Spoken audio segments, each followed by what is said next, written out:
Yang pertama adalah Pesah, yang kedua adalah roti tak beragi, ketiga adalah buah sulung, keempat Pentakos, kelima adalah Nafiri, keenam adalah pendamaian, dan kita berada yang di nomor 7. Ya, di nomor 7. Ya, jadi inilah yang terakhir, karena nomor 7 yaitu perayaan Sukot 15 Tisri, dan dirayakan selama 7 hari. Ya, selama 7 hari ada perayaan, ada feast, ada pesta, ada fiesta. Dan orang-orang Israel diwajibkan oleh Elohim Yahweh untuk membuat sukah, yaitu gubuk. Nah, kita bisa lihat kata Sukot ini juga muncul saat perjalanan Yakov ya dari Padan Aram menuju ke rumah bapaknya, yaitu Yisak yang ada di tanah Kanaan. Terdapat dalam Kejadian 33 ayat 17. Saya berikan dari terjemahan baru LAI karena bahasanya lebih luas. Silakan Brother Enoch untuk bisa membacanya. Terima kasih. Kejadian 33 ayat 17. Tetapi Yakov berangkat ke Sukot, lalu mendirikan rumah, dan untuk ternaknya dibuatnya gubuk-gubuk. Itulah sebabnya tempat itu dinamai Sukot. Ya, terima kasih. Jadi saat Yakov di dalam perjalanan, dia berangkat ke satu tempat, dan saat itu dia mendirikan gubuk-gubuk untuk ternaknya, atau seperti bangunan yang tidak permanen. Ya, nah itulah karena dia membangun banyak tempat itu untuk ternaknya, dan kita tahu bahwa Yakov memiliki banyak ternak, ya, dan karenanya tempat itu diberi nama Sukot, ya, Sukot. Nah, jadi kita tahu paham bahwa Sukot itu adalah bangunan yang tidak permanen, ya, bangunan gubuk yang tidak permanen.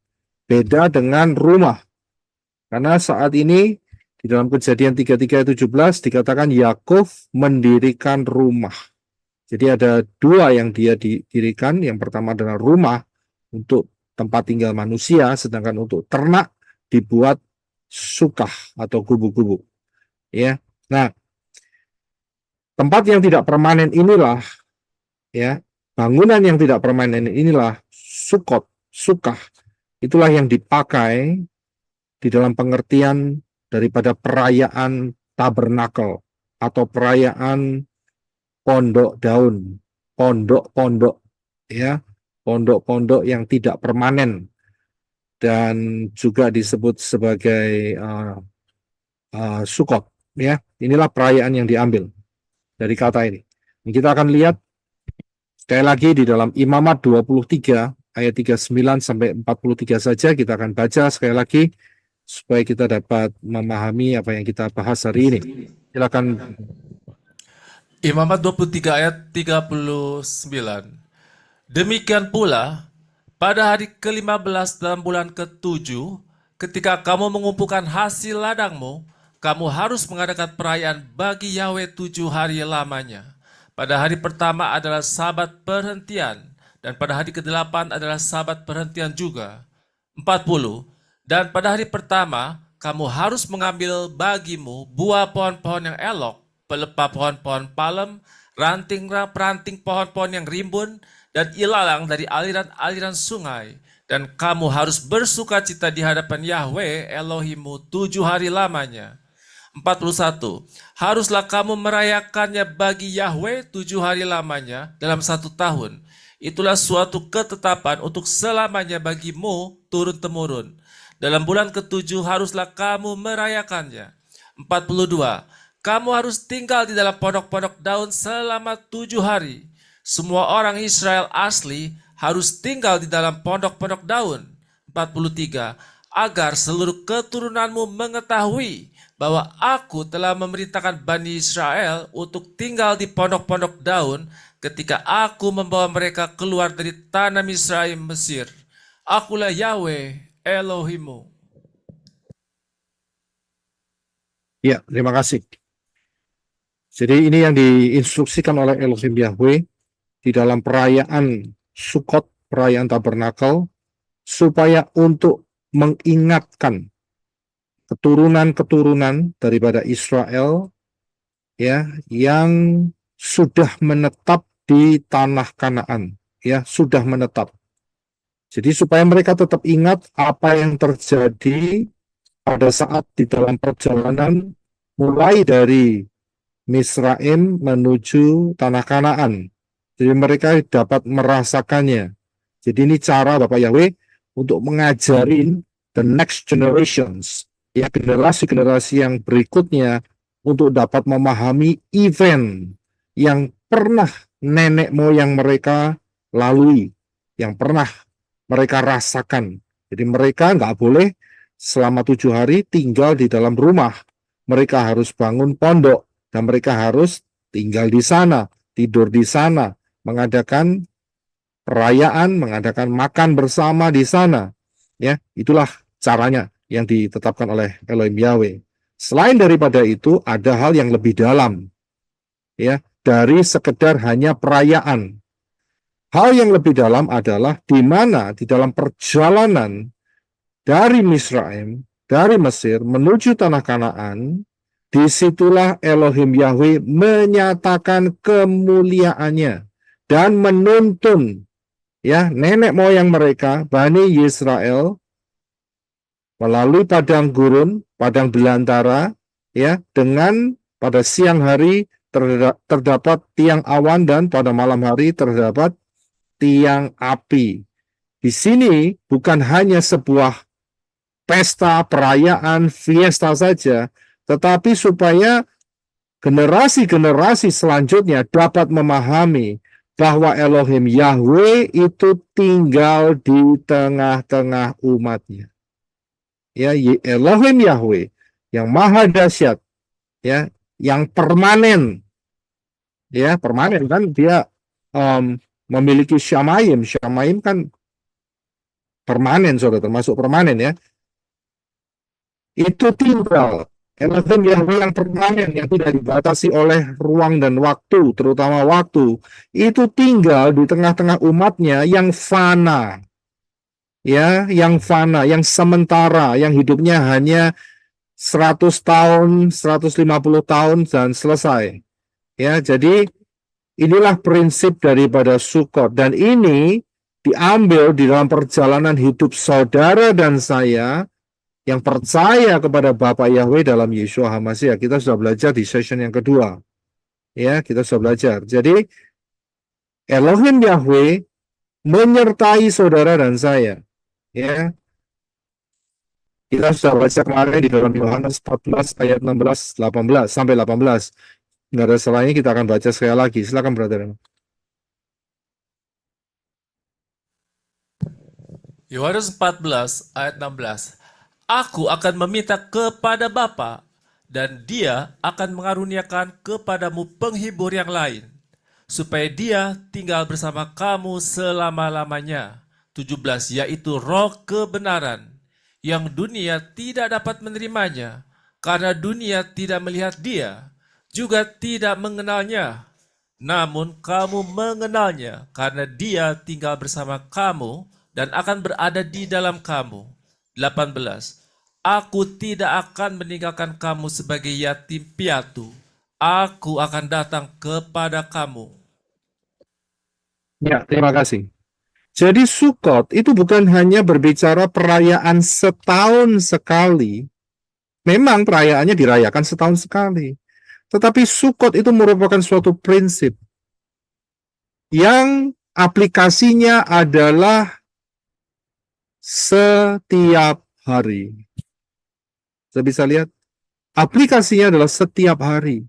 Yaitu di mana roh kebenaran, ruah Yahweh Elohim, tinggal di dalam hidup saudara dan saya, dan menuntun seminggu sekali, sebulan sekali, atau setahun sekali. Tiap hari. Tiap saat, Pak. Tiap saat, tiap hari. Saudara bisa lihat. Jadi ruah Yahweh Elohim yang nuntun saudara dan saya tiap-tiap hari, tiap-tiap saat, itulah merupakan prinsip Sukkot. Elohim Yahweh yang maha dahsyat, yang permanen, yang tidak berubah dari dulu, sekarang, sampai selama-lamanya, tinggal di dalam kehidupan saudara dan saya, di dalam tubuh saudara dan saya yang fana. Itulah prinsipnya. Jadi kita bisa mengalami Sukot, mengingat mengenai Sukot itu tiap-tiap hari. Karena kita hidup sementara, kita hidup fana. Ya, nggak lebih dari 200 tahun. Untuk bisa sampai 190 tahun, tapi itu jarang-jarang dan sangat jarang sekali, hampir 0%. Saya bisa lihat, ya, jadi dalam hal ini, inilah prinsip Sukot. Ya, bukannya kita merayakan Sukot tiap hari, ya tidak demikian, perayaannya tetap setahun sekali, mulai 15 istri, tetapi prinsipnya itu kita lakukan setiap hari, karena Yeshua mengatakan bahwa dia tidak meninggalkan sebagai yatim piatu, dan dia akan menyertai sampai pada kesudahan zaman. Itu tiap-tiap hari. Nah, kita akan melihat melalui kacamata atau fokus kepada sudut pandang tabernakel, ya, tabernakel, di mana tabernakel atau kemah, ya, yang dibangun oleh kemah peribadatan yang dibangun oleh Moshe, ya, karena instruksi daripada Elohim Yahweh di atas gunung, ya, dan kita mau lihat dari sudut pandang yang lebih spesifik, ya, yang lebih mengerucut dari sisi kemah suci. Saya sudah memberikan pelajaran mengenai kemah suci 12 sesi, sudah bisa ke pelayanan menorah untuk bisa melihatnya. Tapi nggak ada salahnya kita akan melihat berhubungan dengan Sukot, karena ini kemah, ini sukah, ya. Keluaran 27 ayat 9 sampai 13 dan 18 kita akan baca terlebih dahulu, dan kita akan melihat beberapa kebenaran di dalamnya. Silakan, brother. Keluaran 27 ayat 9. Haruslah engkau membuat halaman tabernakel pada sisi selatan, pada sisi selatan arah ke selatan ada layar-layar halaman dari lin halus yang dipintal, panjangnya 100 hasta untuk sisi yang satu. 10. Haruslah ke-20 tiang-tiangnya serta ke-20 alas-alas tumpuannya dari tembaga. Kaitan-kaitan tiang-tiang itu dan penyambung-penyambungnya dari perak. 11. Demikian pula dengan panjangnya pada sisi utara, haruslah ada layar-layar yang panjangnya 100 hasta. Dan ke-20 tiang-tiangnya serta ke-20 alas-alas tumpuannya dari tembaga. Kaitan-kaitan tiang-tiang itu dan penyambung-penyambungnya dari perak. 12. Untuk lebar halaman pada sisi barat, haruslah ada layar-layar 50 hasta, tiang-tiangnya ada 10, dan alas-alas tumpuannya ada 10. 13. Lebar halaman pada sisi timur, arah matahari terbit, haruslah 50 hasta. 18. Haruslah panjang halaman itu 100 hasta, dan lebarnya 50 hasta, dan tingginya 5 hasta, dari linen halus yang dipintal, dan alas-alas tumpuannya dari tembaga. Iya, terima kasih. Kalau saya perhatikan, ayat-ayat ini memang harus ditulis. Untuk apa? Supaya Bani Israel dapat membuatnya persis seperti kehendak Bapa Yahweh yang di Syamayim. Jadi ukurannya harus tepat, ya. Kemudian semua ornamennya, semua tiang-tiangnya, semua bahan perkakas-perkakasnya, penyalut-penyalutnya untuk tiang-tiang yang dibuat, semuanya harus persis. Karena itu ayat ini ditulis dengan detail, ya, supaya Bani Israel sanggup membuatnya dan tidak keluar dari polanya Bapa Yahweh. Ya, itu tujuannya untuk ditulis ini. Tetapi di satu sisi ada satu kedalaman yang kita dapat lihat, ya, yang kita dapat pelajari. Pelajaran ini sebetulnya saya sudah berikan, ya, di dalam pelajaran kemah suci. Tadi saya sudah katakan di atas ada 12 sesi, dan saudara bisa belajar satu-satu mulai dari sesi pertama sampai sesi yang ke-12. ya. Tapi khusus untuk perhitungan ukuran ini saya berikan di sesi yang ke-8, ya, session yang ke-8. Jadi kalau saudara rindu bisa mempelajarinya kembali. Nah, di dalam apa yang kita baca di atas itu diceritakan mengenai dimensi panjang dan lebar pelataran, ya, panjang dan lebar pelataran.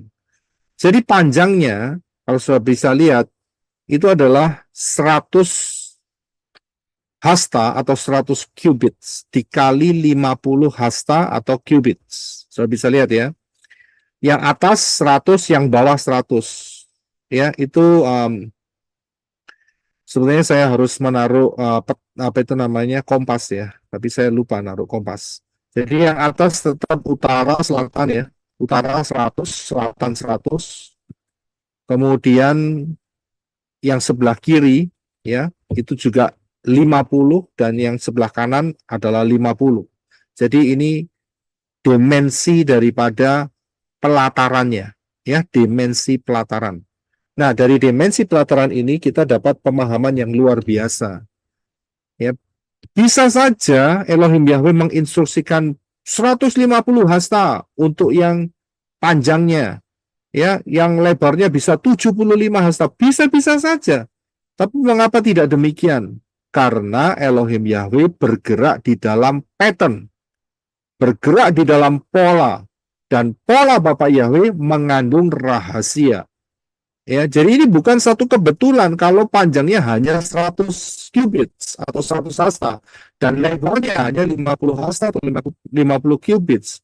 Ini bukan satu kebetulan, tetapi ada rencana yang tersembunyi yang kalau kita gali, kita dapat melihat kedalamannya.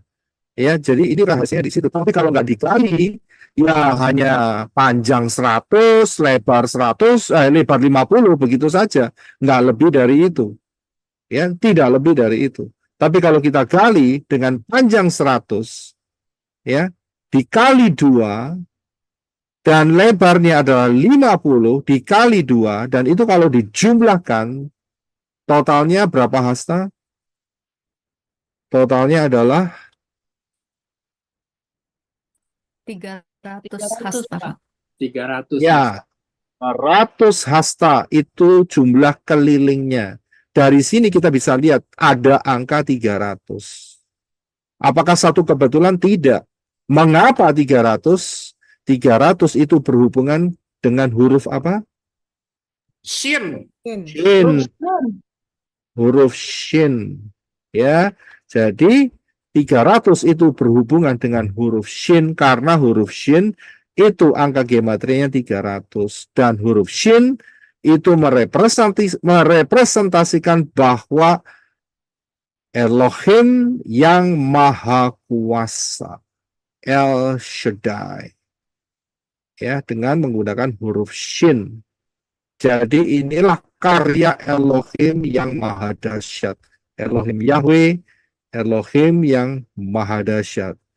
Ya, disinilah kita dapat melihatnya. Itu yang pertama. Yang kedua adalah juga berbicara mengenai posisi huruf Shin yang sangat spesifik, yaitu ada di mana? Yang ada di Yerusalem. Saya bisa lihat, dan Yerusalem inilah, ya, kalau kita tarik garis, masa lampaunya adalah Taman Eden.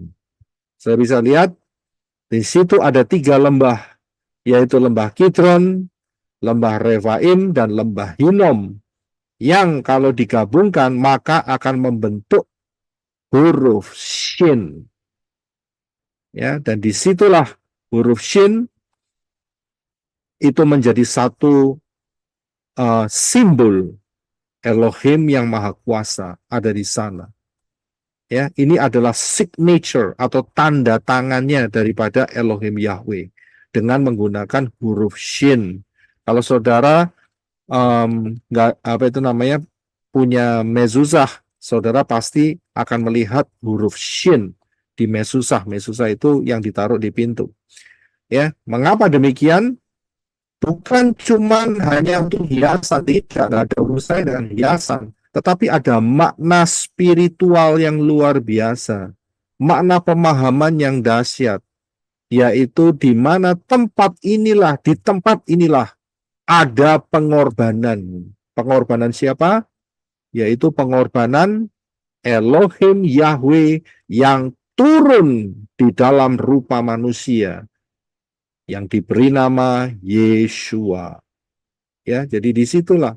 Jadi ini berbicara mengenai pengorbanan Yeshua. Jadi kita bisa lihat kemah ya pelataran itu berbicara mengenai pengorbanan Yeshua ada di sana karena ada huruf Shin yang angka gematrianya 300 ya. Nah, itu yang pertama dari dimensi panjang dan lebar. Kalau dilihat dari dimensi jumlah tiang, ya tadi kita sudah baca di atas. Ya, kalau saudara perhatikan dengan teliti, maka panjangnya yang 100 hasta itu harus ada 20 tiang. Sedangkan lebarnya yang 50 hasta itu harus ada 10 tiang. Ya, 10 tiang. Ya, sebetulnya kalau mau dibuat 25 tiang, panjangnya bisa-bisa saja. Atau ya 5 tiang di lebarnya bisa-bisa saja. Tetapi kan tidak demikian, saudara. Ya, tetapi tidak demikian. Yang ditetapkan oleh Elohim Yahweh, panjangnya harus 20 tiang. Ya, dan lebarnya 10 tiang. Wajib, tidak boleh ditambahi dan juga tidak boleh dikurangi. Ya, jadi totalnya ini ada berapa tiang?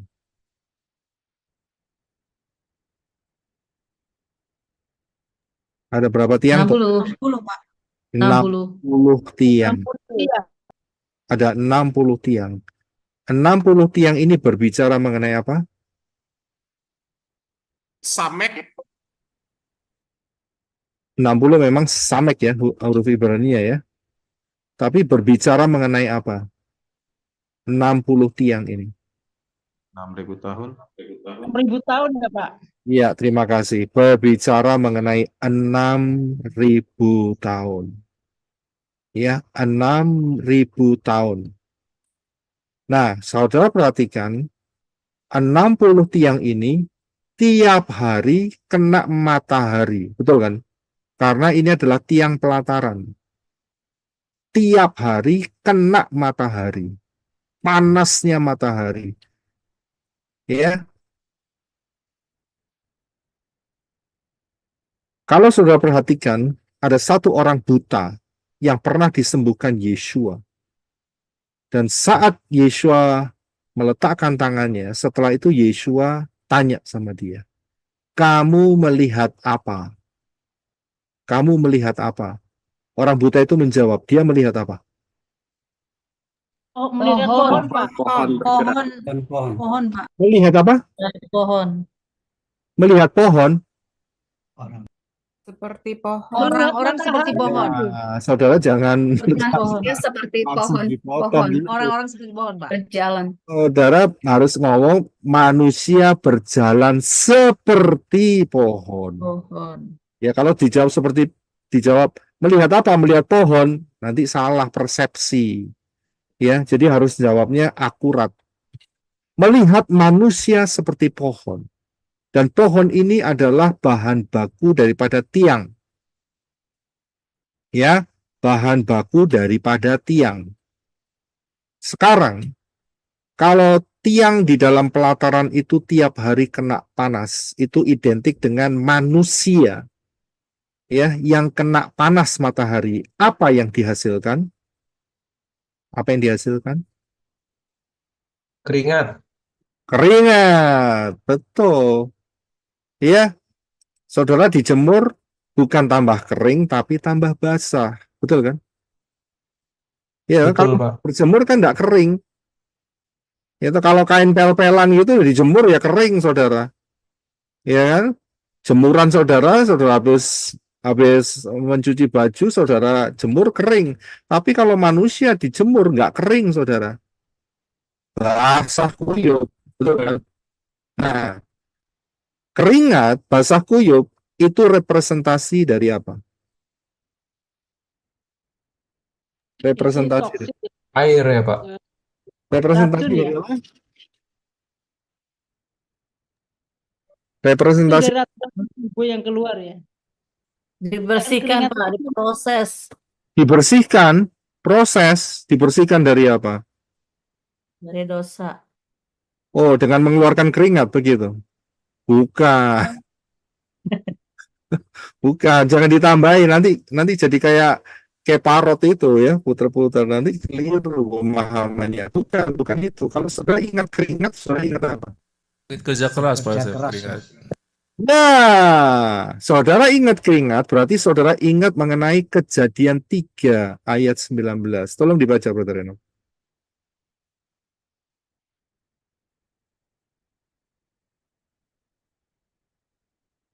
Kejadian 3 ayat 19. Kejadian 3 ayat 19. Yes. Dengan cucuran keringat di wajahmu, engkau akan makan roti sampai kau kembali kepada tanah. Iya. Karena dari situlah engkau telah diambil. Betul. Sebab engkau debu dan kepada debu engkau akan kembali. Iya. Saudara bisa lihat, ingat keringat itu berarti ingat kutuk.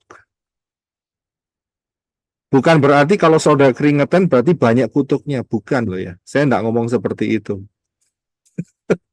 Saudara mesti dewasa. Oh Pak, saya keringetan banyak Pak. Berarti kutuknya keluar banyak. Bukan, saya enggak ngomong itu. Representasi. Ya. Terus saudara bilang, oh supaya enggak terkutuk berarti tidak boleh berkeringat. Ngawur. Keringetan itu sehat, saudara. Ya, keringetan itu sehat. Ya kalau saudara nggak bisa keringetan, makanlah sambal banyak-banyak, pasti keringetan. Betul kan? Ya, nggak ada salahnya berkeringat.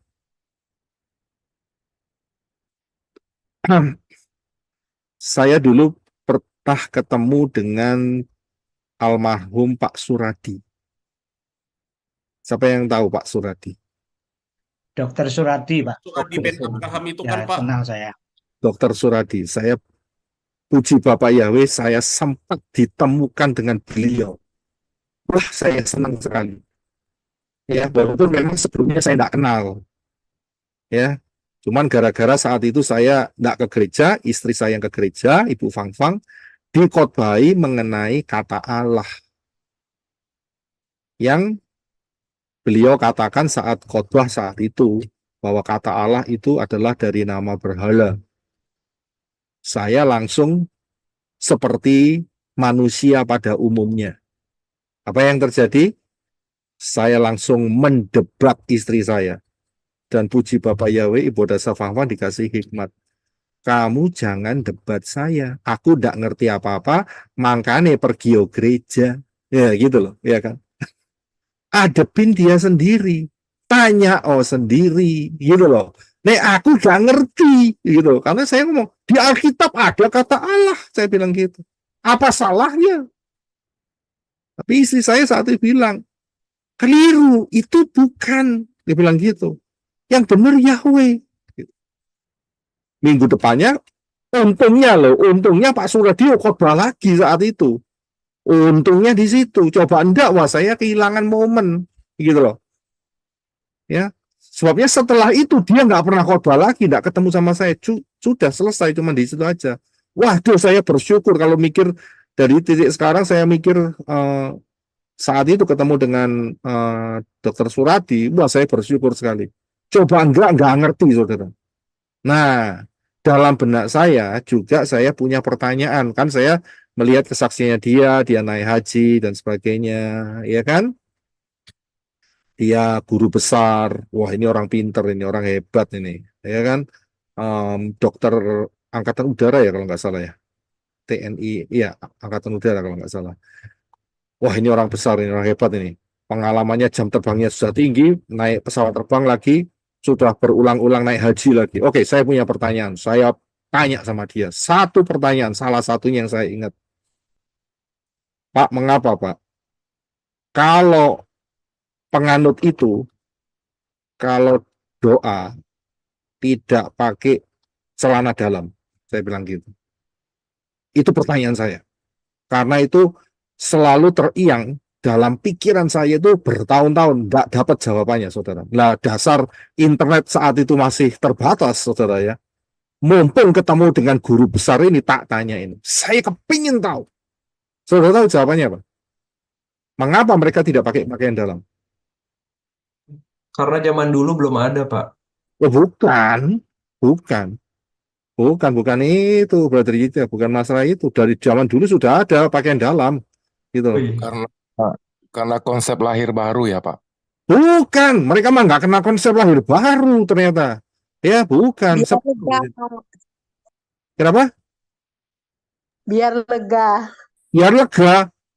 Jadi ada banyak angin masuk gitu ya, tak kepanasan gitu. Bukan, wah gawat, biar lega. Lega apanya yang lega?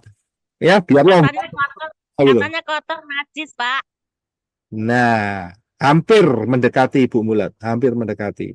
Beliau mengatakan bahwa air kencing, air seni, itu kalau keluar, itu dosa. Kalau kena pakaian. Kalau kena linen, kena pakaian dalam, itu menjadikan orang itu berdosa. Ngerti ya? Jadi bukan karena longgar, bukan karena saat itu juga nggak ada, ya bukan karena itu, bukan. Itu jawabannya dari guru besar ini, saudara. Wah, saya langsung mikir, oh begitu. Saya terjawab pertanyaan saya bertahun-tahun dalam pikiran saya, dalam benak saya terjawab. Oh, jadi kalau kecipratan kencing itu dosa, saudara. Ya, jadi saudara jangan bikin konsep tadi berkeringat berarti banyak kutuk, banyak dosanya, ngawur, nanti jadi kaparot itu ceritanya ya, lama-lama ya, nggak begitu, saudara. Ya. Lah kentut aja berdosa, Pak. Kentut aja berdosa. Kentut saja berdosa. Oh ya? Oh ya, ini baru saya dengar ini. Itu membatalkan, Pak. Itu membatalkan. Karena saya masih ingat ya. Sorry, saya potong. Saya masih ingat. Ketika saya masih di sana, begitu. Itu kalau mau sembahyang, kita habis wudhu kan. Aha. Kita senggolan dengan yang lain jenis, batal. Kita kentut, batal, Pak. Harus wudhu lagi. Berapa kali juga. Berapa kali kentut, lo wudhu lagi gitu. Gitu ya? Oh ya, saya baru dengar itu. Untung nggak punya pertanyaan seperti itu dalam benak saya. Iya, oke ya. Kalau kentut membuat bisa terkontaminasi dengan dosa sehingga batal ya. Iya, dan saya pernah dapat baca berita kentut itu bisa membuat dosa. Karena apa? Ada orang kentut, ini teman sendiri sekampung, ya kan? temannya dikentuti itu nggak terima, saudara, dan akhirnya ada bacok di sebelahnya, dia bunuh temannya, bikin dosa kan, gara-gara kentut, saudara. Ya, padahal kentut itu sehat kan. Ada yang di sini berani nggak kentut selama 1 bulan, masuk rumah sakit, saudara. Betul kan? Ya kan, berani nggak kentut 1 bulan, waduh itu malapetaka. Betul kan? Itu kan proses alami. Ya, jadi itulah jawabannya, saudara. Jadi mengapa keringat? Nah, ini kembali lagi ya. Mengapa keringat? Ya, keringat itu berhubungan dengan, ingat ya, ini gambarannya. Ya, bukan berarti kalau saudara berkeringat berarti saudara punya banyak dosa dan banyak kutuk, tidak. Ini adalah gambaran yang dijelaskan di dalam Kejadian 3:19. Dengan berpeluh atau berkeringat, engkau akan mencari makananmu. Nah, prinsip keringat ini dituangkan di dalam kemah suci. Saya kembali ke bagan ya. Dituangkan dalam kemah suci, yaitu dengan gambaran tiang yang jumlahnya 60 yang kepanasan tiap-tiap hari. Dan jumlahnya sekali lagi 60.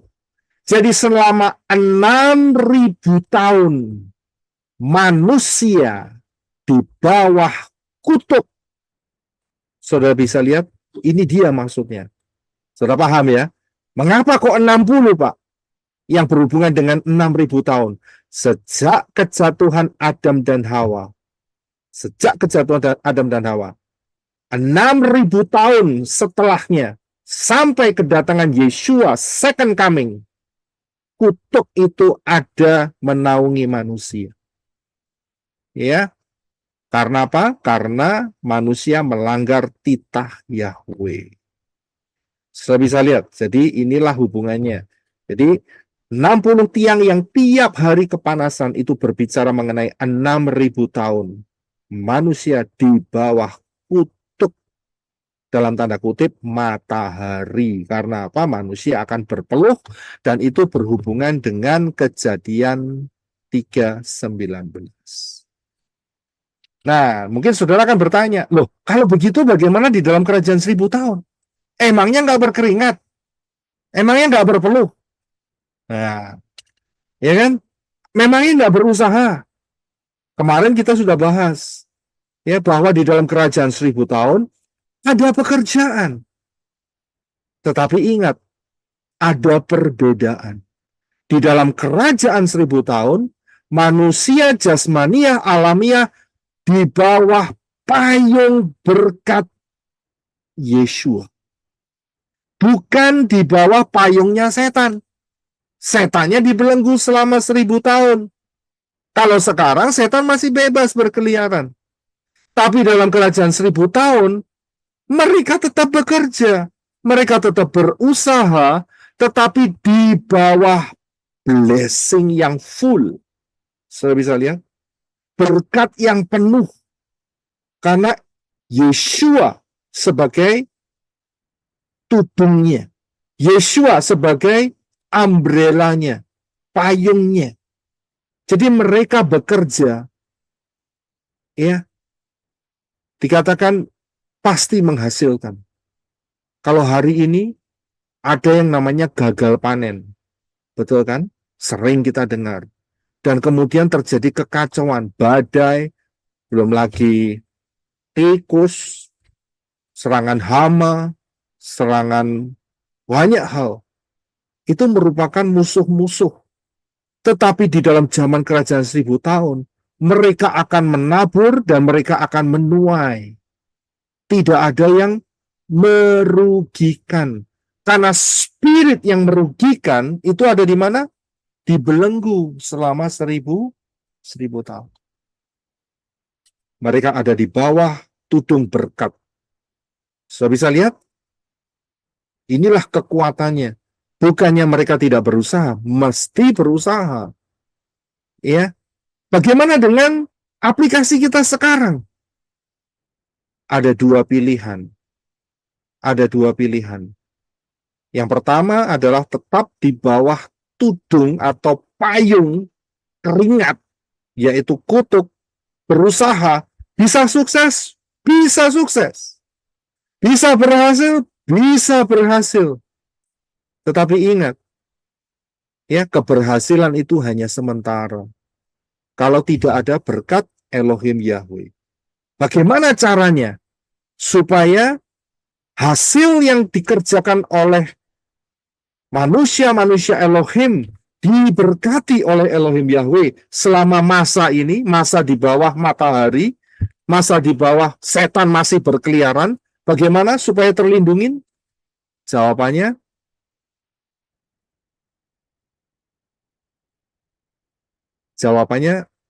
cuma satu, yaitu prinsip 9 dan 1. Sudah bisa lihat? Prinsip 9 dan 1. Saudara, disitulah Elohim Yahweh membuat satu jalur khusus sehingga blessing Bapak Yahweh bisa menaungi kehidupan saudara. Dan saudara juga harus membutuhkan hikmat. Jangan sampai dikadali oleh orang-orang dunia. Kita juga harus pakai hikmat yang daripada Syamayim. Saya bisa lihat, saya ngerti ya maksudnya dikadali ya.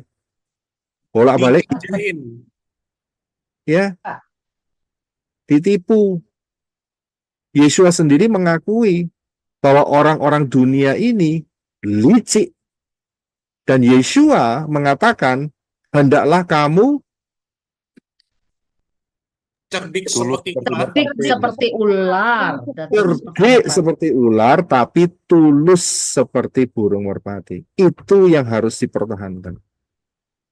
Kalau orang di luar sana cerdik seperti ular, ya kan, bajing seperti ular juga, seperti kobra. Ngerti maksudnya? Mohon maaf, yang bagian Sumatera nggak ngerti bajing. Bajing itu bahasa apa itu? Ya, bahasa umum juga itu, Pak. Bahasa umum Pai. juga itu. Lah ya, ya, tupai ya Pak, tupai. iya, memang bajing itu tupai, ya. Tapi bajing itu bukan soal tupai, dia itu pinter lompat-lompat, pinter berkelit, pinter manipulasi, pinter menipu, ya kan? Itu bajing gitu loh, iya kan? Itu istilah, Pak. Bajing loncat. Iya, jadi saya nggak ngerti apakah kata bajing itu sudah dijadikan baku di dalam bahasa Indonesia, saya nggak tahu. Ya, saya nggak tahu. Bajingan, Pak. Nah, itu dia. Kalau Ya. sudah menuju ke manusianya, ya seperti yang dikatakan sama Pak Herin tadi, jadi buajingan, begitu. Ya, oke. Jadi kita harus paham prinsipnya. Kita adalah anak-anak terang dengan prinsip perlindungan daripada Elohim Yahweh melalui Yeshua HaMashiach dan Ruach Yahweh Elohim yang tinggal dalam hidup saudara. Ya, karena itu 60 berhubungan dengan 6.000 tahun, selama 6.000 tahun sampai nanti kedatangan Yeshua HaMashiach yang kedua dalam perang Armageddon, dan setelahnya dunia akan berubah. Mereka bekerja, mereka menghasilkan, mereka bersukacita, dan tidak ada yang merugikan lagi.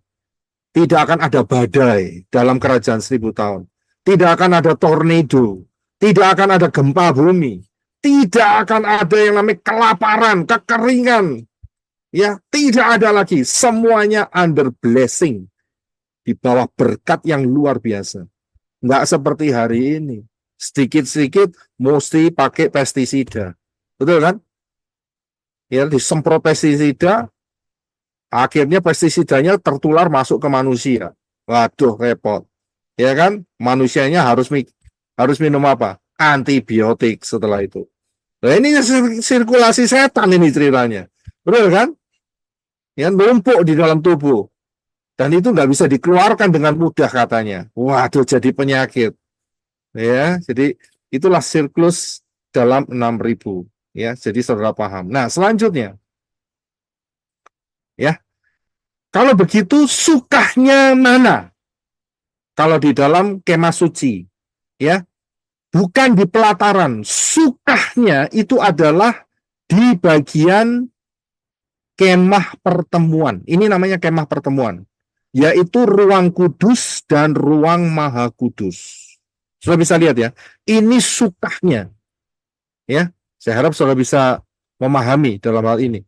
Ya, jadi kemah suci kalau yang di luar tiang-tiangnya kan kepanasan. Itu bicara mengenai 6.000 tahun kan. Nah, sedangkan bagian sukahnya di mana? Sukahnya itu ada di ini saudara, yaitu di ruang kudus dan ruang maha kudus. Nah, ruang kudus itu punya dimensi panjangnya 20 hasta. Ruang kudus ya, sudah perhatikan di sebelah kanan ya. Ruang kudus, bukan ruang maha kudus. Nanti kita bicara. Ruang kudus itu panjangnya 20 hasta, lebarnya 10 hasta, tingginya 10 hasta. Kalau 20 dikali 10 dikali 10 totalnya 400. 20 kali 10. 2.000. 2.000. Ya, 2.000 panjang kali lebar kali tinggi. Panjang 20, lebar 10, tinggi 10. 20 dikali 10 kali 10. Totalnya 2.000. 2.000 ini bicara soal apa? 2000 tahun. Iya, terima kasih. 2.000 ini bicara mengenai 2.000 tahun. Sejak kapan? Sejak Yeshua. Yeshua. Sejak kematian Yeshua sampai kedatangan Yeshua Yang kedua kalinya. Kita ada di mana? Kita masih ada di situ. Nah, di situ tiangnya, papannya, itu bukan tiang lagi, tapi papan. Papannya itu berhubungan, dempet satu sama lain. Dan ada tudung. Nah, ini dia, saudara. Inilah prinsip yang Elohim Yahweh berikan untuk manusia-manusia Elohim. Saudara dan saya. Yaitu di dalam ruang kudus. Saya bisa lihat, karena ada tudung blessing. Selama saudara mengikuti tudung blessingnya Bapak Yahweh, di dalam Yeshua, saudara akan terjamin hidupnya. Di mana tudungnya yang menyatakan Yeshua? Oh, banyak. Saudara perhatikan, ya, di dalam gambar, ingat ya, ruang kudus ya, bukan ruang maha kudus. Nanti kita bicara ya, ruang maha kudus nanti. Kita ngomong ruang kudus. Di ruang kudus ada 3 hal. Saya bisa sebutkan. Apa itu saja? Yang pertama, Menorah. Menorah, Roti meja sajian. meja sajian, Mesbah dupa. meja dupa. Nah, ada 3 perkara. Menorah, seperti gambar belakang saya, menorah yang selalu harus menyala. Yesus berkata, akulah terang dunia. Jadi di dalam tudung kemah pertemuan di bagian ruang kudus ada terang Yeshua. Tidak gelap. Kalau saudara dan saya ikut Yeshua yang benar, terang hidup kita. Jelas sekali. Konsepnya jelas, polanya jelas. Saudara bisa lihat. Kemudian di sana juga ada meja roti pertunjukan. Itu merepresentasikan siapa yang Tubuh Yeshua, Pak. merepresentasikan Pemeliharaan. Firman Elohim. itu Elohim. firman Elohim. Mengapa firman Elohim? Karena jumlahnya berapa? 66. 66. Ya, rotinya bukan 66, jumlahnya itu 12 roti yang dibagi menjadi 2 susun, 6 dan 6. Kalau kita lihat 6 dan 6 digabung, kitab suci saudara dan saya ada 66 kitab. Saudara bisa lihat, selama kita mentaati kebenaran daftar Elohim yang ada di dalam 66 kitab, di situ ada banyak pengertian, banyak sekali untuk hidup saudara tidak ditipu Satan, hidup saudara berkemenangan, ya, hidup saudara diberkati, itu ada semua di situ. 66 kitab itu. Tinggal saudara gali, tinggal kita gali. Ya, bukan cuma itu saja, tetapi juga ada mezbah dupa. Bicara mengenai apa? Itu relationship kita, penyembahan. Pak. Pujian, penyembahan. Mezbah dupa ini spesiali berbicara mengenai Roma 12 ayat 1. Silakan Brother Enoch untuk bisa baca. Roma 12 ayat 1.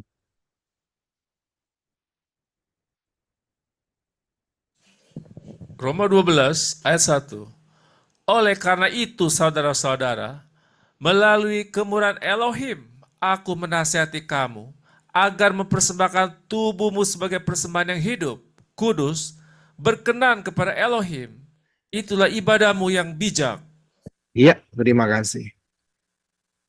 Saya bisa lihat, itulah ibadahmu.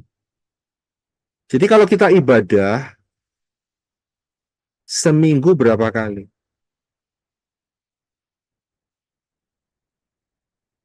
Setiap Tiap hari. Pak. Tiap hari. Apa ibadah itu? Berkomunikasi dengan Bapak Yahweh. Apa ibadah? Kalau kita lihat dari Roma 12, Ya relationship kita, Relationship, bersekutu dengan Pak. persembahkan tubuh kita. persembahkan tubuhmu Relationship. di hadapan Persembahkan Bapa tubuh. Yahweh. Saya bisa lihat, dan mempersembahkan tubuh di hadapan Bapa Yahweh berarti ibadah itu bukan cuman saat kita ketemu tiap Sabat. sehari-hari 24 jam itu ibadah. Saudara bisa lihat. Amin. Ya, jadi konsep ibadah itu bukan cuma kalau saat kita sedang ketemu. Ini hanya acara ibadah. Saya bisa lihat, beda ibadah dengan acara ibadah itu beda. Kita acara ibadah, kita ada worship, kita ada pujian, kita ada doa, kita ada deklarasi, kita ada firman, kita ada doa berkat. Itu acaranya, begitu loh. Tapi ibadah yang sesungguhnya adalah daily life. Daily life. Saudara bisa lihat. Jadi inilah blessing di dalam tudung 2000. Dan kita ada di dalam 2000 itu. Ya, hampir rapture. Hampir. Tapi masih harus ada di bawah tudung itu. Saudara bisa lihat, disitulah special blessing. Dan keindahannya apa di situ? Keindahannya kalau di pelataran, pertama, panas. Betul? Siang kepanasan, malam kedinginan. Betul? Itu yang pertama. Kedua, baunya. Bau apa? Bau sate. Bau barbecue kan? Kan harus ada korban bakaran kan? Ya, nek pas dibakar korban bau asap, bau api, juga bau kambing, bau kerbau, bau domba. Campur-campur baunya. Saya bisa lihat panas. Polusi, Pak. Iya. Tetapi di dalam tudung 2000, di dalam tudung Yesua, saya bisa lihat panas tidak? Tidak panas. Karena ada tudung. Special blessing. Kedua, ya, ada roti. Yang di luar nggak ada roti. Di situ ada roti. Kemudian baunya apa? Bau apa? Bau Dupa. harus Bau ada dupa. dupa. Oh, harum. Baunya adalah dupa. Bukan bau barbecue, kambing, sapi, domba. Bukan, saudara. Amis, bau darah. Itu di luar. Karena disembelih di sana. Darah dipercikan di mana-mana. Saudara bisa lihat. Di dalam tudung Yesua, saudara menikmati hadirat Elohim Yahweh. Virtual reality. Pendalaman Davar Elohim. Saudara bisa lihat. Ketemu Yesua. Luar biasa. Inilah janji tudung 2000 itu. Saudara bisa paham? Bisa lihat? Ya. Jadi kalau belum masuk di situ rugi. Plus satu lagi. Dari halaman masuk ke ruang kudus itu ada apa itu namanya? Penyekatnya. Ya, ada penyekatnya, ada tirainya. Ya, ini berbicara mengenai apa?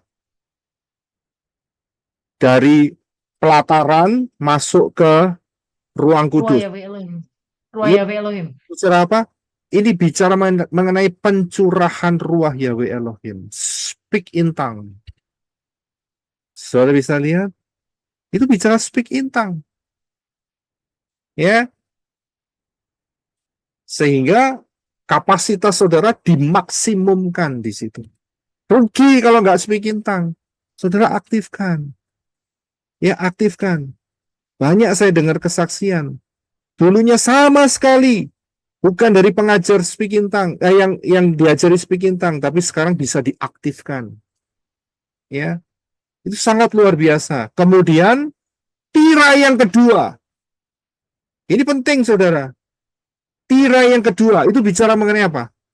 Antara ruang kudus dan ruang maha kudus. Tirai yang kedua, penyekatnya bicara mengenai apa? Baptisan. Bukan. Mengenai apa? Pemurnian, Pak, perobekan Bukan. daging ya. Bukan. Tirai. Pak Mahlon tadi bilang apa? Mengenai apa? Tubuh. lebih lengkap lagi. Pemurnian perobekan daging, Pak. Manusia. Itu bicara mengenai tubuh kemuliaan. Itu waktu kemuliaan. Ya. Karena apa? Perhatikan, ada satu peristiwa, Matius 20, berapa itu? 26. Pada saat kematian Yesua, apa yang terjadi? 27 kalau nggak salah, 26, 27. Apa yang terjadi saat kematian Yesua? Tirai terbelah dari atas sampai bawah. Saya bisa lihat, dan kemuliaan Elohim menjadi satu. Itu bicara mengenai tubuh kemuliaan. Luar biasa nggak? Di bawah tudung Yesua 2000 tahun. Ini yang dijanjikan oleh Elohim Yahweh. Ya, jadi saudara bisa memahami.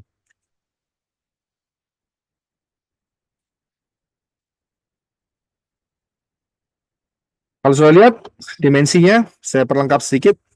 Di dalam ruang kudus yang sebelah kanan, holy place, ya, itu adalah 20 kali 10 kali 10 sama dengan 2000, ya, volumenya. Sedangkan ruang maha kudus adalah 10 panjang, 10 lebar, 10 tinggi. Jadi 1000 totalnya. Kalau ruang maha kudus, the most holy place, ruang maha kudus yang dimensinya 10 kali 10 kali 10, ini bicara mengenai apa? Kerajaan 1000 tahun. Ya, terima kasih. Kerajaan 1000 tahun, Pak. Kerajaan 1000 tahun. Selain dari kerajaan 1000 tahun, berbicara mengenai apa juga? Yerusalem baru. Iya, Yerusalem baru karena dimensinya kubus. Sudah bisa lihat? Jadi, saya harus kasih tahu terlebih dahulu bahwa kerajaan 1000 tahun itu adalah replika dari Yerusalem dan bumi yang baru. Saudara paham? Replika. Replika itu mainan kecil-kecil begitu, saudara. Ya, saudara tahu ya, maksudnya ya replika ya. Ya, bukan Miniatur. miniatur ya, terima kasih, lebih cocok. Miniatur. Replika miniatur. Jadi kerajaan 1000 tahun itu adalah miniatur dari Yerusalem dan bumi yang baru. Ya, itu dahsyat di situ. Jadi lewat kemah suci, Elohim Yahweh itu sudah memberikan kode-kodenya, saudara. Sudah berikan kode-kodenya, lengkap, saudara. Luar biasa nggak? Luar biasa. Kalau nggak percaya, rugi sendiri. Ya, udah 6.000, berarti kita sudah mendekati kan? Ada 2.000 dan ada 1.000. Total semua 7.000. Betul kan?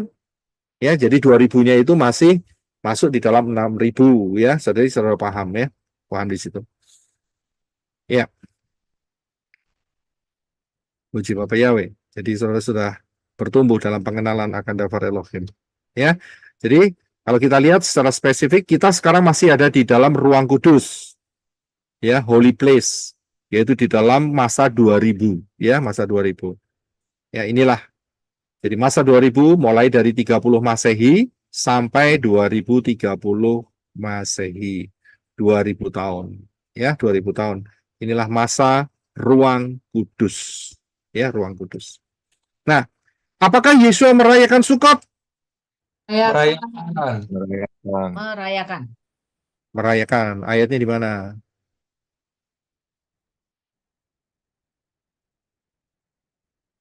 Sebelum saudara cepat-cepatan, saya lebih cepat. Yohanes 7 dan 8. Dah, gitu aja.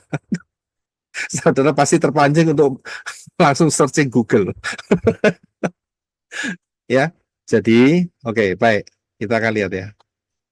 Apakah Yesua merayakan Sukot? Jawabannya ya. Yohanes 7 dan 8. Ya, Yohanes 7 dan 8. Sudah sering baca ayat ini? Ini menarik, saudara. Oke, kita bahas ya. Nggak usah pakai gambar. Ini masalahnya 2 fatsal, saudara. Saya baca pelan-pelan. Ya, baca pelan-pelan supaya saudara dapat memahami. Kalau Yohanes 6 itu bicara mengenai tubuh dan darah Yesua. Oke, sekarang ini Yohanes fatsal yang ke-7. Pakai ILT 3. Sama-sama ILT 3 ya. Kita pelan-pelan. Kita akan lihat keindahannya. Saya akan bacakan. Dan sesudah hal-hal itu, Yesua berjalan di Galilea karena dia tidak ingin berjalan di Yudea, sebab orang-orang Yahudi berusaha membunuhnya. Orang-orang Yahudi yang di mana yang berusaha membunuh Yesua?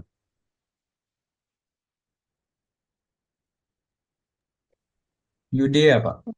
Iya, Pak. Apa bedanya Yudea dan Galilea? Yudea itu Israel Selatan. Galilea masuk kerajaan Samaria, Israel Utara.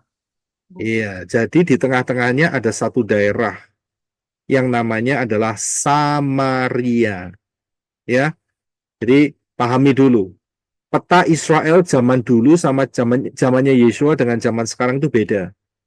Zamannya sekarang jadi satu. Tapi zamannya Yesua itu yang bagian Yerusalem itu adalah Yudea. Sedangkan Galilea, Laut Galilea atau apa itu namanya? Danau Galilea itu bagian utara. Nah, Galilea ini, di daerah Galilea ini penguasanya siapa? Herodes. Ya, terima kasih, Herodes. Sedangkan di Yudea penguasanya adalah Pilatus. Pontius Pilatus. Pilatus. Ya, di tengah-tengahnya ada daerah yaitu daerah Samaria. Ya, jadi salah paham. Kemudian ayat 2 dikatakan, dan perayaan tabernakel orang-orang Yahudi sudah dekat. IL3 pakai kata tabernakel. Tabernakel sama dengan pondok daun sama dengan Sukot. Jadi Yesua ada di posisi dekat perayaan Sukot saat itu di dalam Yohanes 7. 3, sebab itu saudara-saudaranya berkata kepadanya, berangkatlah dari sini dan pergilah ke Yudea. Berangkat dari mana? Galilea. Karena Yesua ada di Galilea, Nasaret. Betul ya, Brisco ya? Nasaret di Galilea ya? Iya. Ya, terima kasih. Jadi Yesua ada di daerah Galilea, daerah Nasaret, utara. Nah, karena perintah Yahweh di dalam imamat yang mengatakan 1 tahun harus berapa kali ke Yerusalem? 3 kali. Ya. Ya, karena itu saudara-saudaranya berangkat ke Yudea. Ini perayaan apa? Tabernakel, perayaan Sukot. Betul kan? Salah satunya harus perayaan Sukot. Mereka harus kumpul di Yerusalem. Ya. Berangkatlah dari sini dan pergilah ke Yudea, supaya murid-muridmu juga dapat melihat pekerjaan-pekerjaanmu yang akan engkau lakukan. Sebab tidak seorang pun melakukan sesuatu secara sembunyi-sembunyi, bahkan dia sendiri berusaha untuk tampil di depan umum. Sekiranya engkau melakukan hal ini, maka nyatakanlah dirimu kepada dunia. Siapa yang bicara ini? Saudara-saudara Yesua, Pak. Ibu Yesua, Pak. Ibu Yesua. Ini yang bicara adalah saudara-saudaranya. Ayat 3. Betul? Saudara-saudaranya ngomong, nyatakan dirimu. Ingat loh, di titik ini mohon maaf, saudara-saudara Yesua itu belum percaya kepada Yesua. Belum. Ya, belum percaya. Yang percaya hanya murid-murid. Nanti setelah Yesua bangkit baru mereka percaya, saudara. Jadi belum. Karena apa? Ayat 5 ditulis, sebab saudara-saudaranya pun tidak percaya kepadanya, kepada Yesua. Tidak percaya, saudara. Ya. Karena itu Yesua pernah mengatakan, seorang nabi, apa kelanjutannya? Ditolak, Pak. Tidak dihargai di asalnya. Tidak dihargai di asalnya, di tempat dia dilahirkan, maksudnya dibesarkan. Saya bisa lihat, tidak percaya saudara-saudaranya. Ini mosok Mesias, dulur dewek, begitu saudara. Ya, itu bahasa Jerman. Ya, dulur dewek, ngerti ya? Oh, ya, saya translatekan dalam bahasa Indonesia, saudara sendiri, ya, dulur dewek, ya, nggak percaya saudara. Ini bahaya saudara. Ya, kemudian. Dia itu seperti bapakku tuh, Pak. Dia menentang orang ngandel ngono. Oke, ada satu ayat yang sebetulnya saya teringat. Rabbi Saul mengatakan, kita menilai dia bukan dari secara fisiknya, tapi kita menilai berdasarkan spiritnya. Ini kritikal sekali. Ya, orang selalu meremehkan, oh dulurku, ya, oh saudaraku, ya kan? Dan akhirnya diremehkan. Padahal ada spirit anointing yang berbeda. Ini bahaya, saudara. Itu spirit penolakan. Saudara seringkali merasakan penolakan terhadap, maksudnya yang dirasakan dari saudara sekitar saudara, your family saudara. Ya, mereka pikir, "Wih, saya tahu masa kecilmu. Oh, saya mainan kemping sama kamu, mainan neker sama kamu, ya kan, dakon, ya kan, karambol, ya kan." Saudara paham nggak nih? Kemping, tahu kemping? Itu tutup botol itu loh, kemping, ya. Terus habis gitu, neker itu apa itu? Apa sih yang boleh? Kelereng. Ya, kelereng. Aduh, lupa saya. Bahasa Jerman ingat saya. Ya. Wah, kamu sama main peta umpet sama saya, kamu masuk diurapi, saya tidak lah, gitu loh, saudara. Ngeri ya saya. Sama-sama makan jagung ya sama, makan apa itu namanya pecel ya sama-sama, makan ini ya sama kok. Iya kan? Masa aku sama bedanya sama kamu? Padahal nggak ngerti. Spirit dalam hidup saudara dan saya itu sudah beda. Ya, beda. Karena itu mereka nggak paham, nggak ngerti. Ya, itu yang terjadi. Nah, ayat 6 dikatakan, oleh sebab itu Yeshua berkata kepada mereka, saatku belum tiba, tetapi saatmu selalu siap. Ingat, Yeshua bergerak di dalam timing yang tepat. Ya, pergerakan Yeshua itu ada timingnya semua. Ya, ada 7 hari raya kan. Itu kan timing salah satu contohnya. Moedin. Bergerak di dalam ketepatan. Kalau belum tepat waktunya, nggak terjadi. Contohnya apa? Contohnya apa? Saat ibunya sendiri minta karena pesta itu kehabisan anggur, ya kan? Ibunya tahu ini bisa ini melakukan sesuatu ini. Wes nggak ngerti apa caranya, siapa tahu bikin air jadi anggur. Jadi ibunya kan bilang, itu perkawinan di Kana, sudah bisa baca sendiri. Ya. Do something, lakukan sesuatu. Yesus bilang, waktuku belum tiba. Jadi ada ketepatan. Tapi ingat, kalau waktunya sudah tiba, yang ketinggalan. Hati-hati loh. Yesus sudah memperingatkan. Yang satu diangkat, yang satu ditinggalkan. Rabbi Saul mengatakan, seperti the twinkling of the eye. Tahu maksudnya? Sekejap mata. Itu terjadi. Karena waktunya sudah tiba. Saat waktu itu tiba, nggak ada yang siap, atau ada yang lengah, tinggalan. Hati-hati loh dengan waktu ini. Jangan meremehkan. Ya, jangan meremehkan.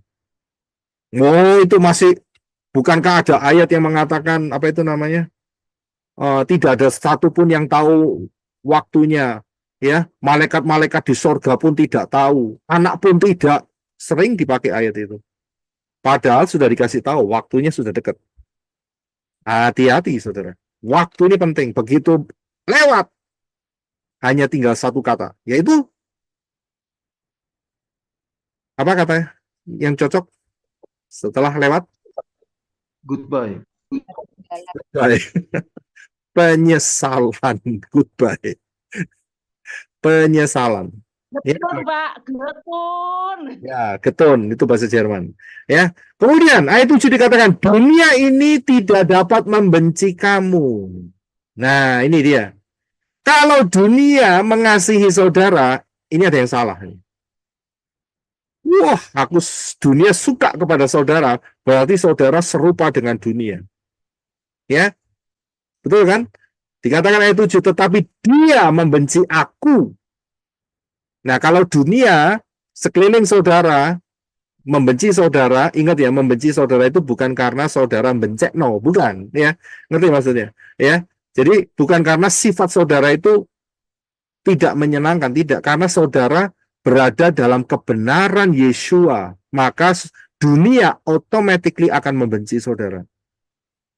Ya, ditulis di sini, dunia tidak dapat membenci kamu, tetapi dia membenci aku karena aku bersaksi tentangnya, tentang dunia, bahwa perbuatan-perbuatannya adalah jahat. Saudara bisa lihat, seringkali kalau ada perbuatan jahat ditelanjangi, ya, yang menyatakan perbuatan itu jahat selalu dimusuhi, ya kan? Biasanya kan gitu kan? Ya, jadi dunia itu akan membenci saudara dan saya. Karena saudara dan saya berfondasikan Dafar Elohim. Ya. Ayat 8. Naiklah kamu ke perayaan itu. Aku belum naik karena perayaan itu. Karena saatku belum digenapi. Ya, jadi belum digenapi. Oke, kita lanjutkan. Ini agak sedikit panjang, tapi ada kekayaan yang luar biasa.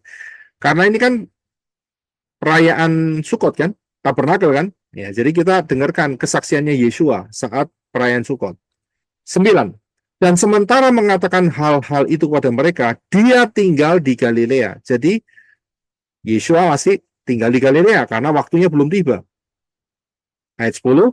Namun ketika saudara-saudaranya telah naik ke perayaan itu, ya, telah naik ke perayaan itu. Padahal kalau dari Galilea menuju ke Yudea, nah itu naik atau turun?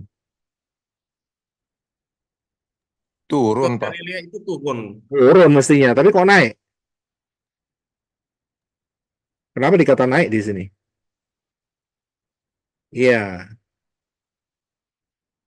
Ya, bahasa King James-nya, but when his brethren were gone up.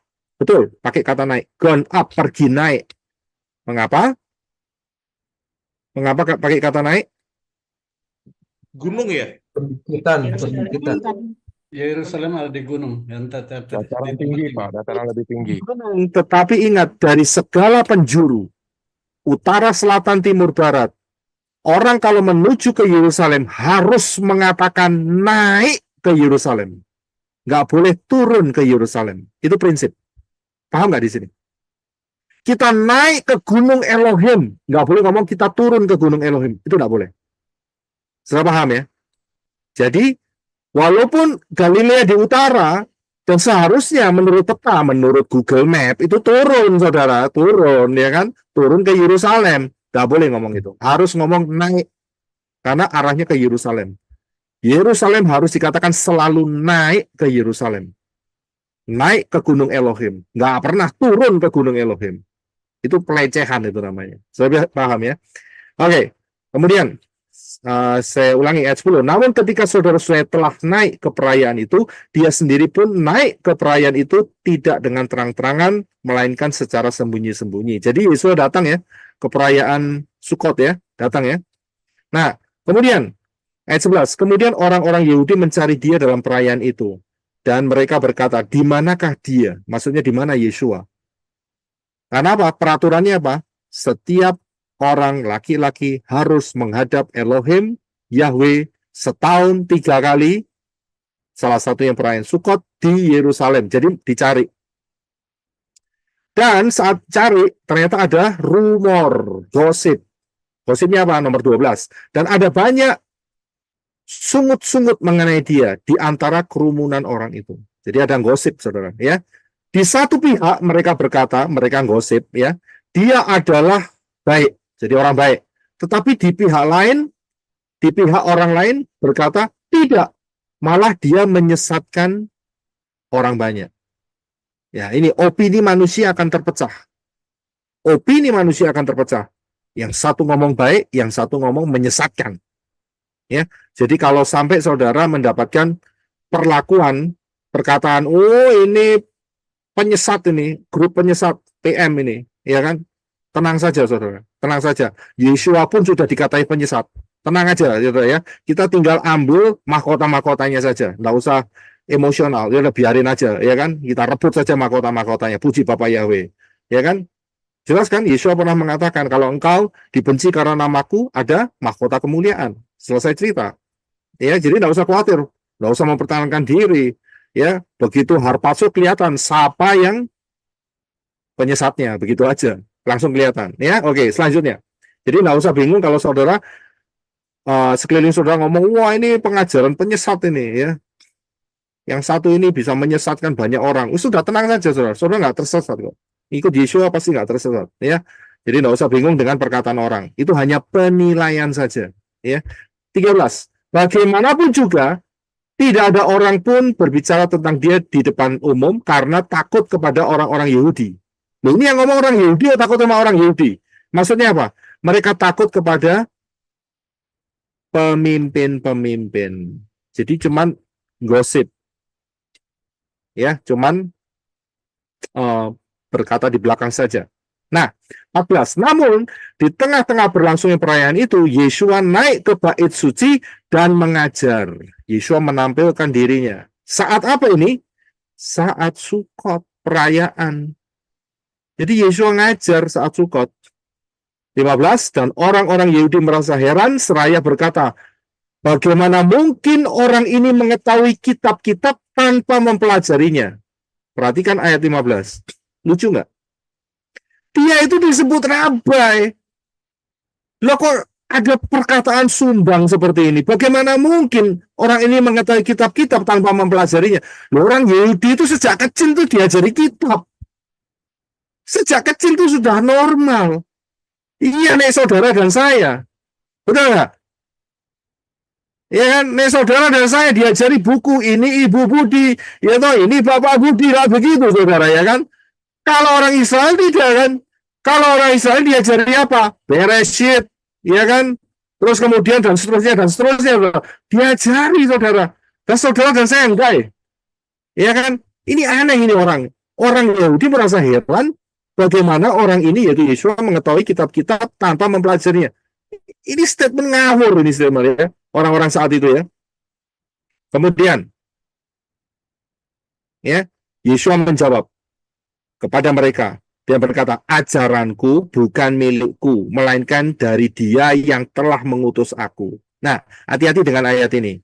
Ya, hati-hati dengan kata mengutus dan diutus. Seringkali banyak yang kepleset di sini. Oh, kalau gitu ada yang mengutus. Berarti ada dua pribadi, ngawur. Ya, bukan dua pribadi, ini dua dimensi. Satu dimensi ada dimensi alam supranatural, saudara. Ya, dari dimensi alam supranatural masuk ke dalam dimensi bumi natural, itu pakai kata diutus, begitu loh saudara.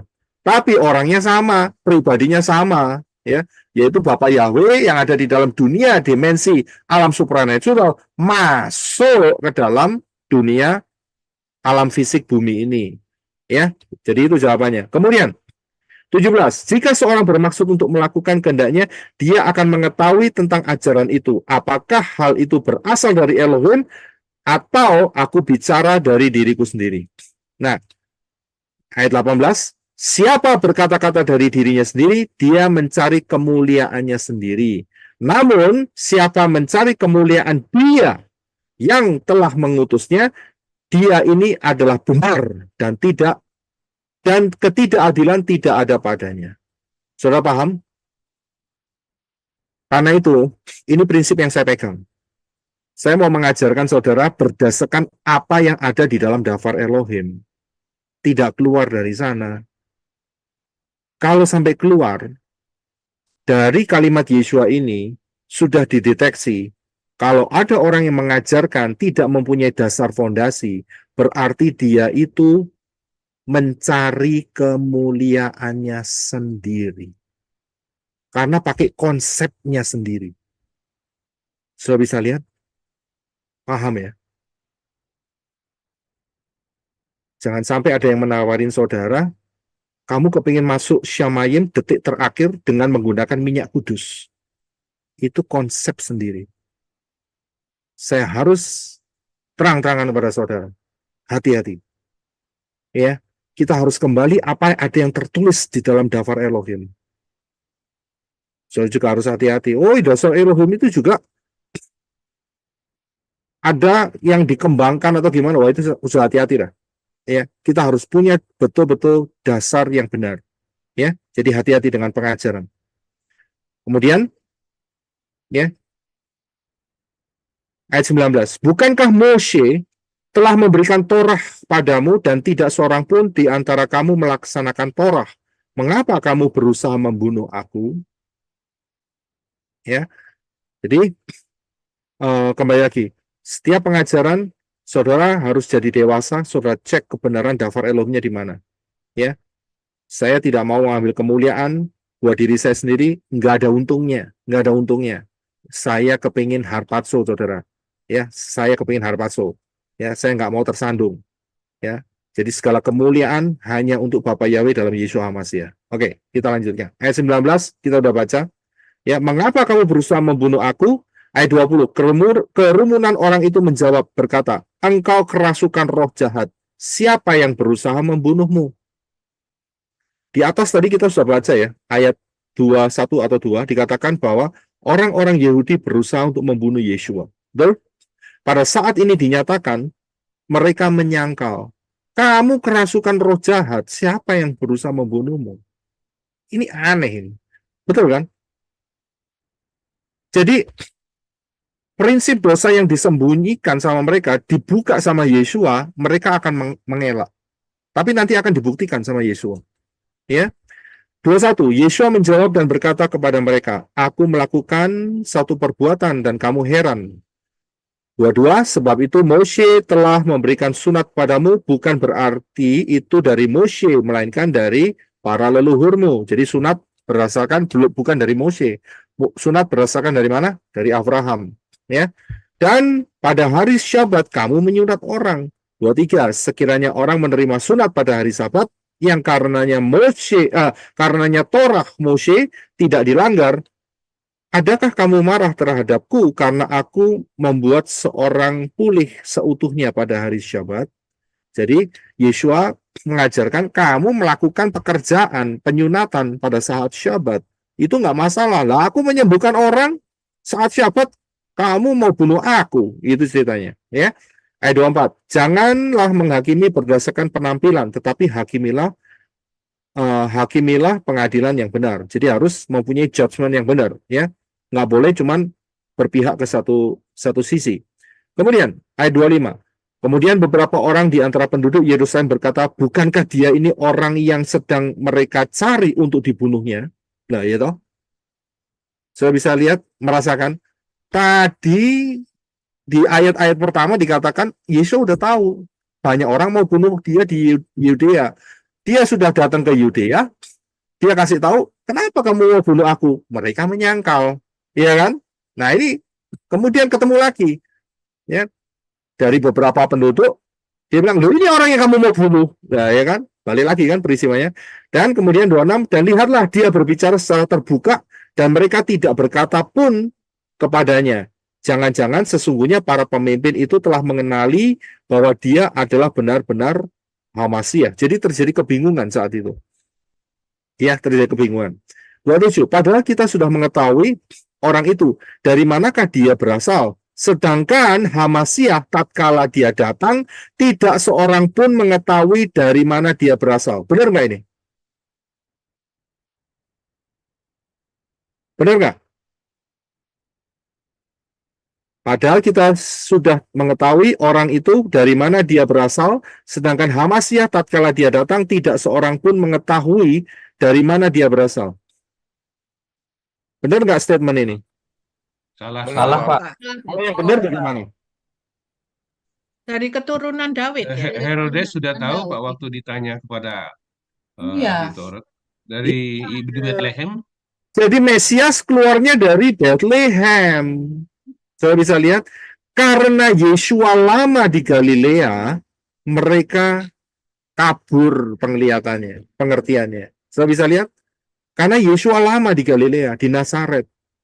Kalau di tracking, mereka seharusnya tahu, Yeshua lahirnya di Bethlehem. Ya, jadi statementnya salah ini. Kemudian 28.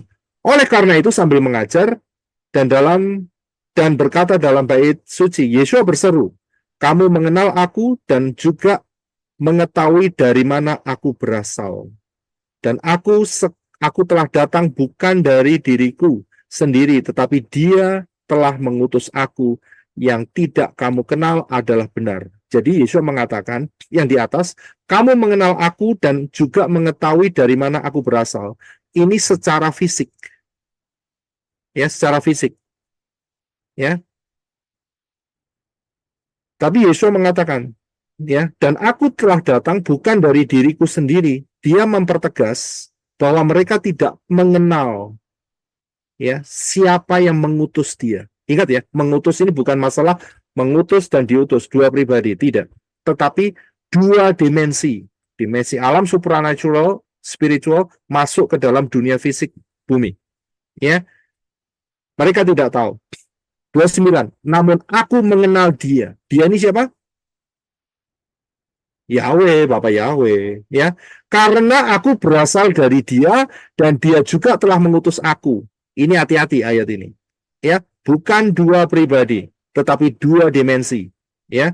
Kemudian 30. Lalu mereka berusaha menangkap dia, tetapi tidak seorang pun menjatuhkan tangan kepadanya karena saatnya belum tiba. Ada timing. Di dalam Elohim itu ada timing semua. Kemudian 31. Namun banyak dari antara kerumunan orang itu percaya kepadanya. Ada yang percaya, saudara. Bila Hamasyah itu datang, akankah dia membuat tanda-tanda yang lebih banyak daripada hal-hal ini yang orang ini telah melakukannya? 32. Orang-orang Farisi mendengar ketika kerumunan orang itu memperguncingkan hal-hal mengenai dia. Dan orang-orang Farisi itu serta para imam kepala mengutus para pengawal agar mereka menangkap Yeshua, menangkap dia. 33. Lalu Yeshua berkata kepada mereka, tinggal beberapa saat aku ada bersamamu, dan aku pergi kepada dia yang telah mengutus aku. 34. Kamu akan mencari aku, dan kamu tidak akan menemukan, dan ke tempat aku berada, kamu tidak dapat datang. Kemana Yesus mau pergi? Kemana? Abraham, pangkuan Abraham. Bukan, ini maksud Yeshua akan disalibkan. Berarti dari sini kita bisa melihat inilah Sukot terakhir. Inilah Sukot terakhir bagi Yeshua. Ingat, setelah Sukot, berikutnya adalah perayaan apa? Setelah Sukot. Pesah, Pak. Pesah, dia bicara mengenai Pesah yang akan datang. Dia bicara mengenai Pesah. Ya, yaitu Yeshua akan kembali ke Syamayim. Itu maksudnya. Ayat 35. Oleh karena itu orang-orang Yahudi berkata kepada diri mereka sendiri, kemanakah dia akan segera pergi sehingga kita tidak dapat menemukannya? Apakah dia akan segera pergi ke perantauan di antara orang-orang Yunani dan mengajar orang-orang Yunani? Tidak mungkin. Tidak mungkin. Yeshua tidak akan cross daerahnya dia. Ya, Yeshua panggilannya adalah di Israel. Aku diutus untuk domba-domba Israel yang terhilang. Jadi Yeshua tidak diutus untuk bangsa lain. Tidak. Kita harus paham. Ya, konsepnya Yeshua memberikan mandat kepada Israel, terutama Israel yaitu murid-murid. Murid-murid kan orang Israel, saudara. Ya, dan murid-murid inilah yang akan menyalurkan, menyebarkan ke seluruh dunia. Itu prinsip polanya itu seperti itu. Ya, jadi mereka berpikir kalau Yeshua ke Yunani, mengajar orang Yunani itu salah besar. Ya, kemudian 36. Apa maksud perkataan itu yang dia katakan, kamu akan mencari aku dan kamu tidak akan menemukan, dan ke tempat aku berada kamu tidak dapat datang. Yeshua ngomong sama siapa ini? Murid-murid. Bukan, orang banyak. Orang banyak. Yesus mengajar di Bait Elohim. Ini bicara sama orang banyak. Saudara ngerti enggak? Ini kalimat berbahaya. Ke tempat aku berada, kamu tidak dapat datang. Berarti mereka masuk mana? Api, Pak. Gehenna. Gehenna, Pak. Tempat penyiksaan orang kaya. Kenapa? Karena mereka menolak Yesus. Saya bisa lihat? Ya, saya bisa lihat? Oke. Kemudian, Dan pada hari terakhir dalam megahnya perayaan itu, ya, Yesua berdiri dan berseru sambil berkata, perayaan hari terakhir. Jadi hari yang keberapa ini? Hari ke-8. 7. 7. Perayaannya 7 hari kan? Ya. Ya kan? Perayaan 7 hari. Amin. Ya, jika seorang merasa haus, biarlah dia datang kepadaku dan minum. Ini dia. Ini yang dinyatakan oleh Yesua di hari terakhir perayaan Sukot. Kan Sukot 7 hari. Ya, di hari yang terakhir dia nyatakan, siapa haus, datang kepadaku dan biar dia minum. Saudara haus?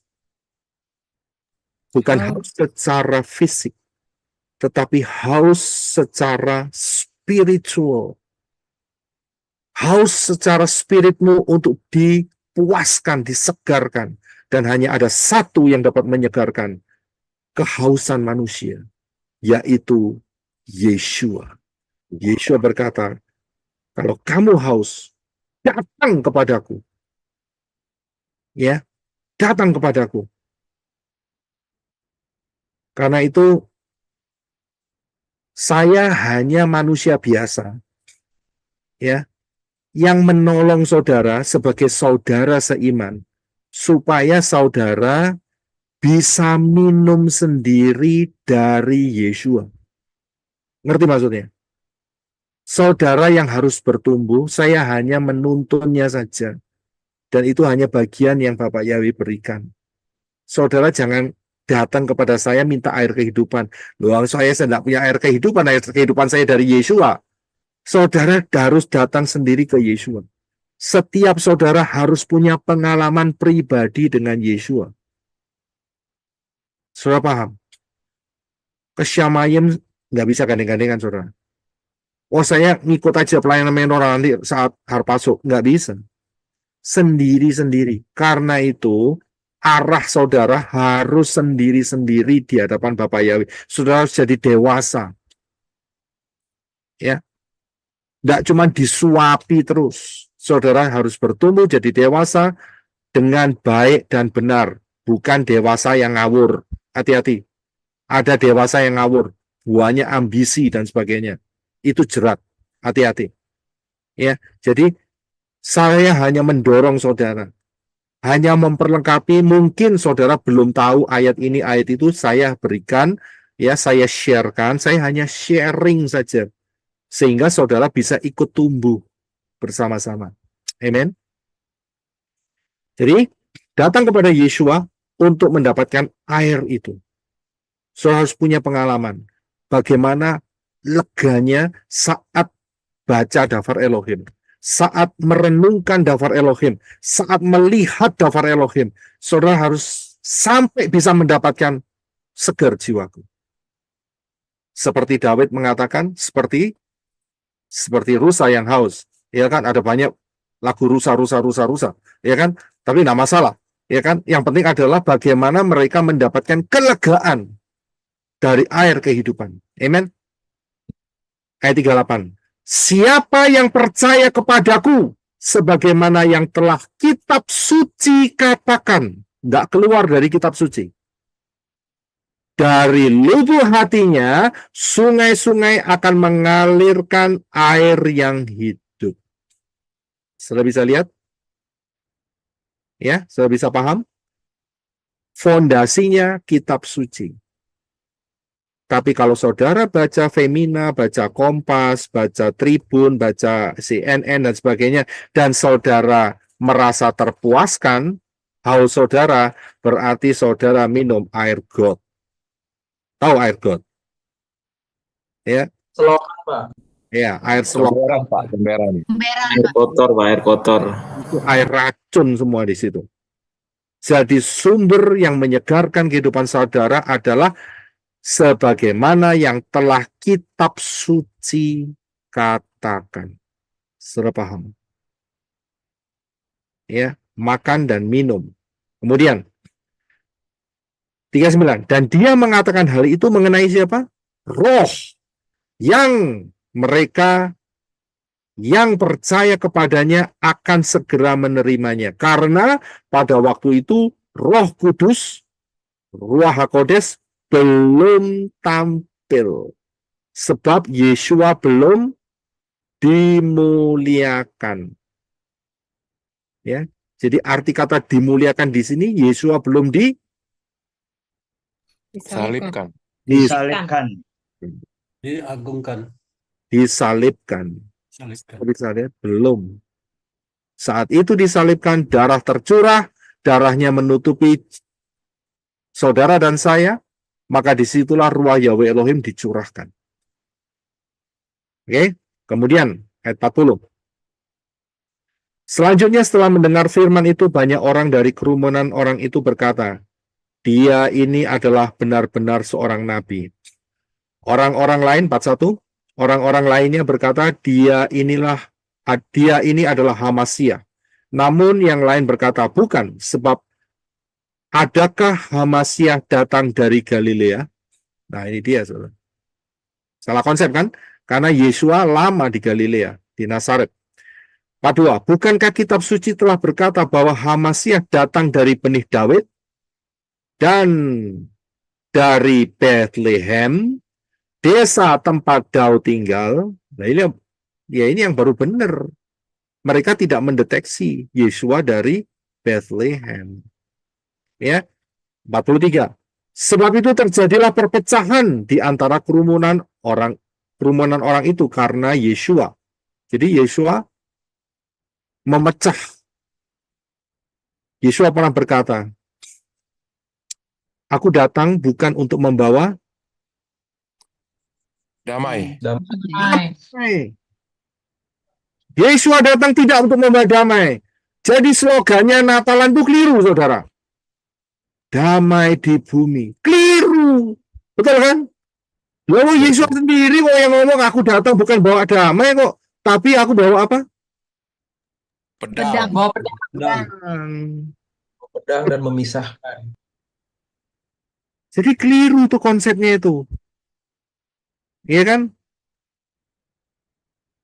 Oke, haleluya. Biarin aja mereka keliru. Ya, mereka akan pasti ngomong ada damai. Ya, didamaikan. Siapa yang mau terima Yesua didamaikan dengan Elohim. Itu baru damai. Tapi Yesua datang itu nggak bawa damai, perpecahan. Lihat aja. Ada yang terima, ya kan? Ada yang terima kalau saudara dan saya terima Yesua, ada yang menolak, ada yang menyesatkan. Normal itu. Ya kan? Kemudian ayat 44. Dan beberapa orang dari antara mereka berniat menangkap dia, tetapi tidak ada seorang pun yang menjatuhkan tangan kepadanya. 45. Kemudian datanglah para pengawal kepada para imam kepala dan orang-orang Farisi, dan mereka berkata kepada para pengawal itu, mengapa kamu tidak menyeret dia? Para pengawal itu menjawab, belum pernah seorang pun berbicara sedemikian rupa seperti orang itu. Saudara tahu kenapa para pengawal ini bicara seperti ini? Alasannya adalah karena mereka mendengarkan kuasa dari Yesua, Pak, ketika berbicara. karena ada anointing. Karena ada pengurapan yang khusus. Di ayat yang lain dikatakan, ada tertulis yang menyatakan Yesua tidak berbicara seperti ahli-ahli Torah dan imam-imam Farisi. Betul? Ada ayat yang mengatakan seperti itu. Dia berbicara beda. Sebisa karena apa? Di anointed. Karena dia diurapi. Ya. Oke. 47. Lalu orang-orang Farisi itu menjawab pada mereka, tidakkah kamu juga telah disesatkan? 48. Adakah seorang dari para pemimpin atau dari antara orang-orang Farisi yang telah percaya kepadanya? 49. Rupanya kerumunan orang ini jadi terkutuk karena tidak mengenal Torah. Nah, biasa nih. Ya, sok pinter.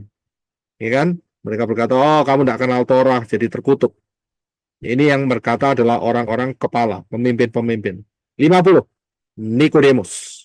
Seorang yang berasal dari antara mereka yang pernah datang kepadanya pada waktu malam. Masih ingat peristiwanya? Yohanes pasal 3 berkata kepada mereka, adakah Torah kita menghakimi orang kalau tidak terlebih dahulu mendengarkan dia dan mengetahui apa yang dia perbuat? Ini benar perkataan Nikodemus.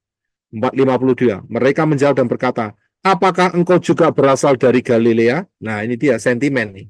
Ya kan?